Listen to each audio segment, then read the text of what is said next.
Film की शुरुआत होती है शाम 5:30 पर, जहाँ पर हम एक टाउन का सीन देखते हैं। उस टाउन के अंदर बॉयड नाम का एक आदमी अपने हाथ के अंदर घंटी लिए टाउन की सड़कों पर घूम रहा होता है। वो लगातार उस घंटी को बजा रहा था, जिसे सुनकर लोग ये समझ गए कि अब उनको अपने सभी कामों को छोड़कर अपने अपने घरों के अंदर जाना होगा। दोस्तों, उस घंटी का मतलब कोई सादा सा नहीं, बल्कि ये एक बहुत ही बड़े खतरे की अलामत थी। उस टाउन के अंदर लोग जो कुछ भी कर रहे थे, बॉयड की घंटी को सुनकर अपने सभी कामों को छोड़ देते हैं और अपने घरों की तरफ जाना शुरू कर देते हैं। तभी हम देखते हैं एक बच्ची को जो गार्डन के अंदर झूला झूल रही होती है। तभी उसकी माँ ने कहा, चलो बेटा अंदर आ जाओ, जिस पर वो कहती है, मुझे थोड़ा सा और खेलना है। पीछे खड़ा बॉयड कहता है, जैना बेटे अपनी माँ की बात मानो, जिस पर जैना तुरंत ही अपनी माँ के पास चली जाती है। या दूसरी तरफ हम एक हॉस्पिटल का सीन देखते हैं, जहाँ पर भी उन लोगों ने उस घंटी को सुन लिया था। वहाँ पर एक कैनी नाम का लड़का अपने पागल पिता के साथ चेस खेल रहा होता है। दरअसल उसके पिता को भूलने की बीमारी थी। उसे तो कभी कभी ये भी याद ना रहता कि कैनी उसी का बेटा है। तभी वहाँ पर क्रिस्टी आई और कहने लगी, आपके नीचे जाने का टाइम हो चुका है। इतना कहते ही क्रिस्टी ने एक नर्स की मदद से कैनी के पिता को बेसमेंट पहुँचा दिया और खुद कैनी के साथ बाहर आ जाती है, जहाँ पे कैनी अब क्रिस्टी को कहता है, चलो ठीक है मैं चलता हूँ। जिस पर क्रिस्टी मुस्कुरा के कहती है, अब यहाँ खड़े खड़े हंसते ही रहोगे या जाओगे भी। दोस्तों, क्रिस्टी को पता था कि कैनी उससे प्यार करता है, लेकिन कहने से डरता है। इसके तुरंत बाद ही कैनी वहाँ से चला गया और हम देखते हैं क्रिस्टी को, जो तुरंत ही हॉस्पिटल के अंदर आकर दीवार पर लगे हुए एक स्टोन को सही सलामत दीवार के साथ चिपका देती है और काफी डर के मारे वो भी हॉस्पिटल की बेसमेंट के अंदर चली गई। यहाँ बाहर हम देखते हैं बॉयड और कैनी को, जो दूर खड़े कुछ लोगों की तरफ देख रहे होते हैं। वो लोग उस टाउन से जरा दूर रहते थे। उन लोगों में बॉयड का बेटा एलिस और एलिस की पत्नी फातिमा थी। कैनी कहता है, आप उनकी चिंता मत कीजिए, वो ठीक ही होंगे। इतना कहकर कैनी वहाँ से चला गया। फिर वो सीन कट हुआ और हम एक बार का सीन देखते हैं, जहाँ पे केविन नाम का आदमी शराब पीकर टुन हुआ पड़ा था। बार का ओनर केविन से कहता है, केविन जल्दी से उठो और अपने घर चले जाओ। इस पर केविन कुछ भी रिस्पॉन्ड नहीं करता। इस पर बार का ओनर कहने लगा, आज तो तेरी पत्नी तुझे मार ही डालेगी। इतना कहते ही उसने बार की सभी खिड़कियों के ऊपर कपड़े को लगा दिया और ठीक उसी तरह के पत्थर को दीवार पे रखा, जैसे पत्थर को हमने क्रिस्टी को दीवार पे रखते हुए देखा था। फिर दूसरी तरफ हम केविन की पत्नी और उसकी बेटी को देखते हैं, जो सिर्फ केविन के लिए ही इंतजार कर रहे होते हैं। लेकिन केविन की पत्नी फिर तुरंत ही अपनी बेटी को ऊपर जाने का कहती है और उसने अपने घर को लॉक कर लिया। उसने ठीक उसी तरह के पत्थर को दीवार पे रखा, जैसा हमने पहले भी देखा है। लेकिन दोस्तों, इस पत्थर का कारण क्या है और ये सभी के घरों पे क्यों लगा हुआ है, इसके बारे में हमें आगे चल के पता चलेगा। अब कुछ ही देर बाद हम देखते हैं केविन की बेटी जेना को, जो अपने रूम के अंदर डॉल्स के साथ खेल रही थी। इतने में उसके रूम के बाहर किसी की आवाज आती है। जेना कहती है, बाहर कौन है? जिस पर उसने कहा, बेटा मैं तुम्हारी दादी हूँ और बाहर बहुत ज्यादा ठंड है, मुझे अंदर आने दो। ये सुनते ही जेना ने तुरंत ही विंडो को ओपन करने की कोशिश की, जिस पर पीछे से उसकी माँ कहती है, देखो जेना किसी भी हालत में विंडो को मत खोलना। लेकिन तभी बाहर खड़ी हुई वो औरत कहने लगी, जेना अगर तुमने ऐसा ना किया तो मैं बाहर ठंड के अंदर ही मारी जाऊंगी। जिस पर जेना तुरंत ही वो विंडो ओपन कर देती है। बस इतना ही था कि वो औरत तुरंत ही मॉन्स्टर में बदलकर जेना और उसकी माँ को चीर फाड़ करके मार डालती है। इसी के साथ वो सीन कट हो जाता है। अब हम देखते हैं एक आरवी का सीन, जिसके अंदर एक फैमिली बैठकर विंटर वेकेशंस पर जा रही थी। उस फैमिली में जिम नाम का आदमी अपनी बीवी टेबिथा, बड़ी बेटी जूली और अपने छोटे बेटे ईथन के साथ हंसी मजाक करता हुआ जा रहा था। लेकिन रास्ते में उन्होंने देखा कि उनके सामने एक बहुत बड़ा पेड़ रोड के ऊपर गिरा हुआ है। ये देखकर वो सभी आरवी से बाहर आ जाते हैं। जिम ने कहा, ये पेड़ काफी ज्यादा बड़ा और काफी भारी है, इसलिए हम इसे आगे या पीछे नहीं कर सकते। उन्हें अब क्या करना है, इसके बारे में वो सोच ही रहे थे कि इतने में उनके ऊपर काफी ज्यादा कौवे इकट्ठा होकर बहुत ज्यादा शोर करना स्टार्ट कर देते हैं, जिसे देखकर वो चारों के चारों थोड़ा सहम गए। टेबिथा फौरन ही बाकी सबको वैन के अंदर जाने का कहती है और वो ऐसे ही करते हैं। वैन के अंदर आते ही जिम ने कहा, मैंने पीछे ही एक शॉर्टकट देखा था जो सीधा हमें हाईवे की तरफ ले जाएगा, तो बिना वक्त जाया करते हुए हमें उस शॉर्टकट को ले लेना चाहिए। बस यहीं पर दोस्तों उनकी पहली और आखिरी सबसे बड़ी गलती थी। इसके तुरंत बाद ही वो सीन कट हो गया। फिर हम देखते हैं यहाँ टाउन का सीन, जहाँ पे अब केविन आखिरकार अपने घर आ चुका था। लेकिन उसके घर के सामने काफी लोग जमा हुए होते हैं। ये देख के केविन फौरन ही समझ जाता है कि यहाँ कुछ ना कुछ तो भयानक हुआ है। इतने में उसके घर से बॉयड बाहर आता है और उसे पूछता है कि आखिर तू सारी रात कहाँ था? जिस पर वो कहता है, मैं तो बार के अंदर सो गया था। ये सुनते ही बॉयड ने उसके मुंह पे चमाटा दे मारा और कहा, चल मेरे साथ ऊपर। उसने कहा, देख अपनी बीवी।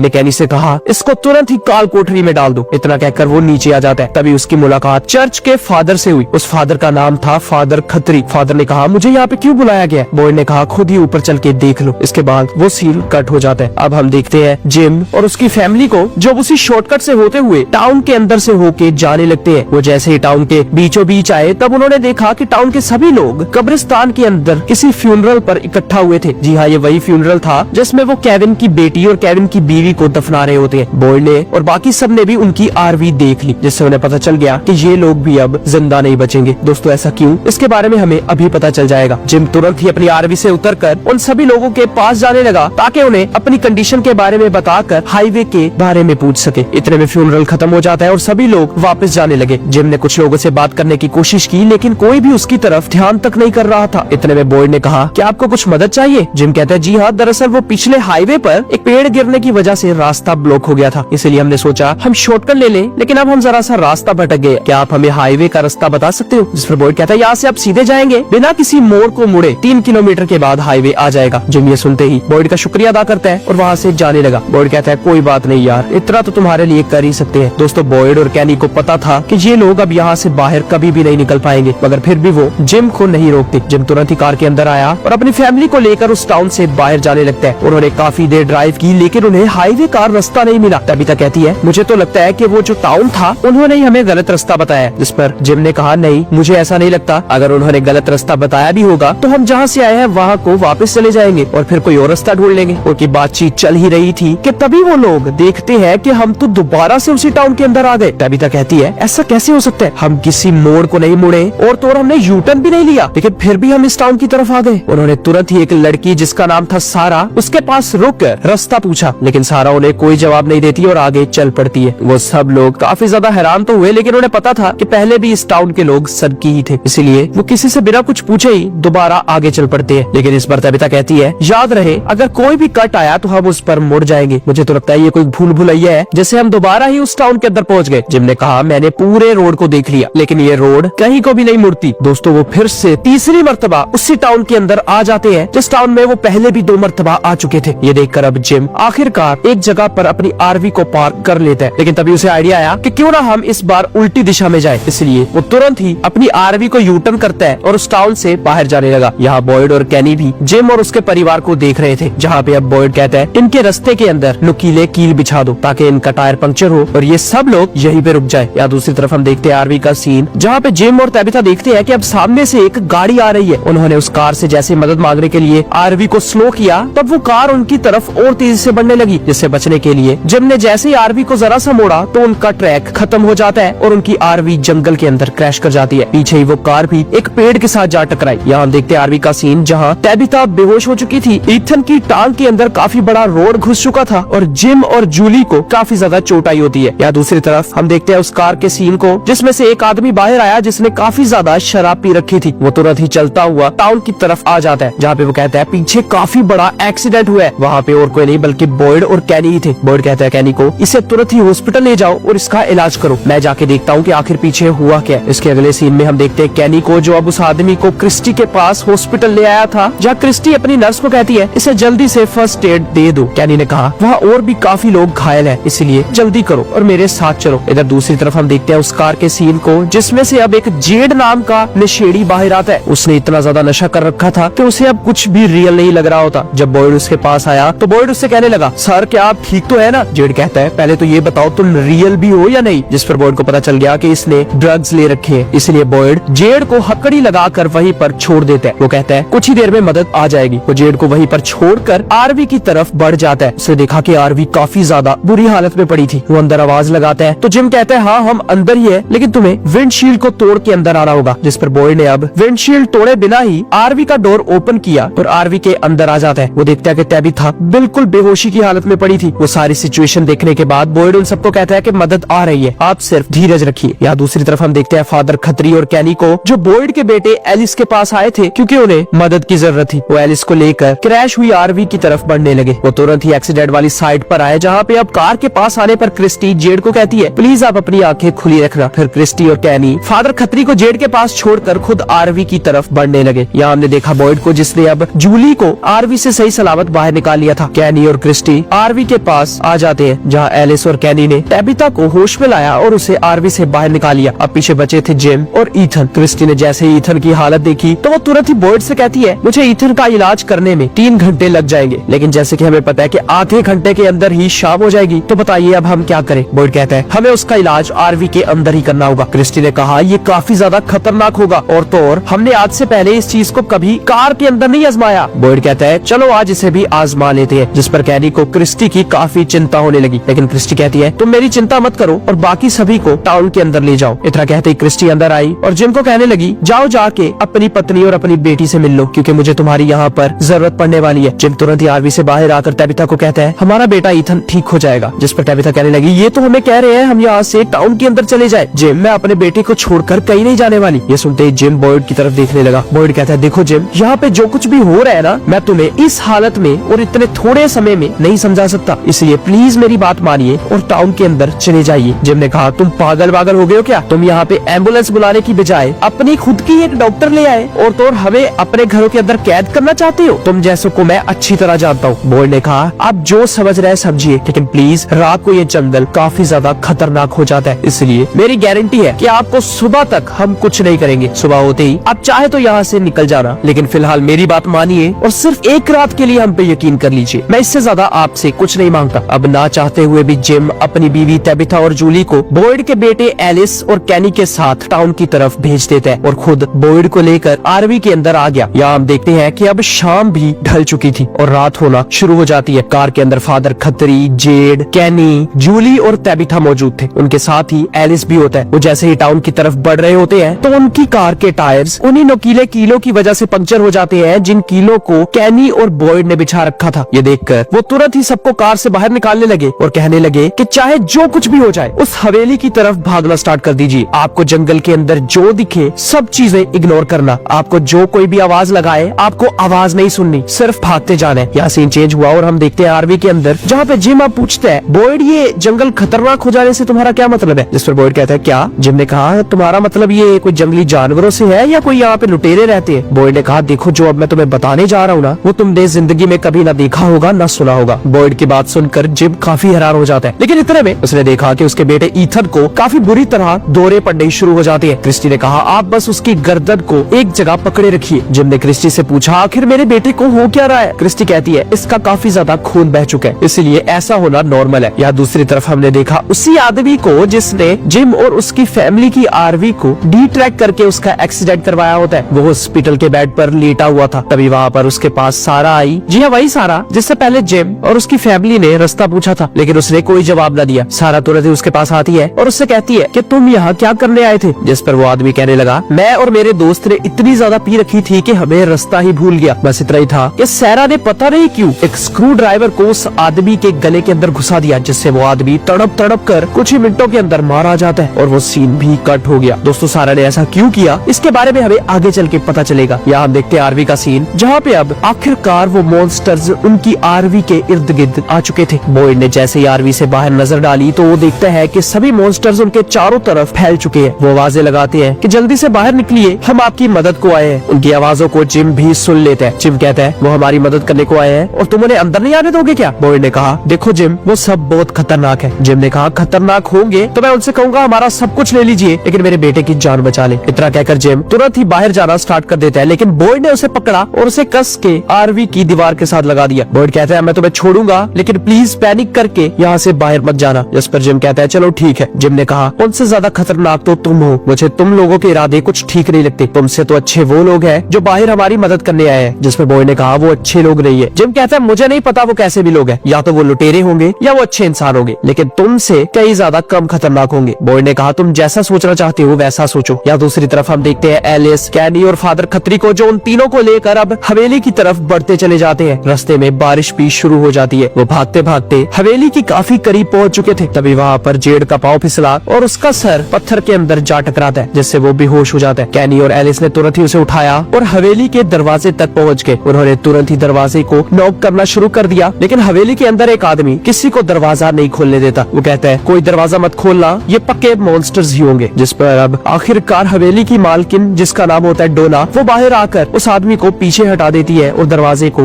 ओपन कर देती है। लेकिन इतने में बाहर हम देखते हैं जूली को, जिसे अपना बॉयफ्रेंड नजर आ रहा था। वो कोई और नहीं बल्कि मॉन्स्टर होता है जो उसके बॉयफ्रेंड के रूप में आया था। वो कहता है कि मैं तुम्हारी मदद करने को आया हूँ। जूली उसकी तरफ बढ़ना शुरू कर देती है, लेकिन तभी कैनी ने उस पर शूट करके जूली को अंदर खींच लिया। जूली ने देखा कि उस पर गोली का कोई असर नहीं होता, जिस पर अब आखिरकार उन सब ने मॉन्स्टर्स को अपनी आंखों से देख लिया था। वो जैसे ही हवेली के अंदर आए तो डोना उन सबको बांधने का ऑर्डर दे देती है, क्योंकि डोना को नहीं पता था कि ये इंसान है या मॉन्स्टर्स। एलिस कहता है हमें इनके साथ ऐसा बर्ताव नहीं करना चाहिए, लेकिन डोना ने कहा कहा ये हमारी हवेली का रूल है। इस पर अब वो उन दोनों को ना चाहते हुए भी बांध डालता है। यहाँ दूसरी तरफ हमने आरवी का सीन देखा जहाँ क्रिस्टी अब ईथन के टांग में से रोड निकालने के काफी ज्यादा करीब थी, लेकिन जिम बॉयड से पूछता है चलो ठीक है तुम मुझे सब कुछ सच सच बता सकते हो। बॉयड कहता है जैसे ही शाम के 6 बजते हैं तब हम सब लोग टाउन के अंदर अपने अपने घरों के अंदर जाकर सब खिड़कियां दरवाजे बंद कर लेते हैं। हम एक खास तरह के पत्थर को अपने दरवाजे पे लगाकर सो जाते हैं और पता नहीं कैसे वो पत्थर हमारी उन मॉन्स्टर से रक्षा भी करता है। जहाँ अब आखिरकार जिम को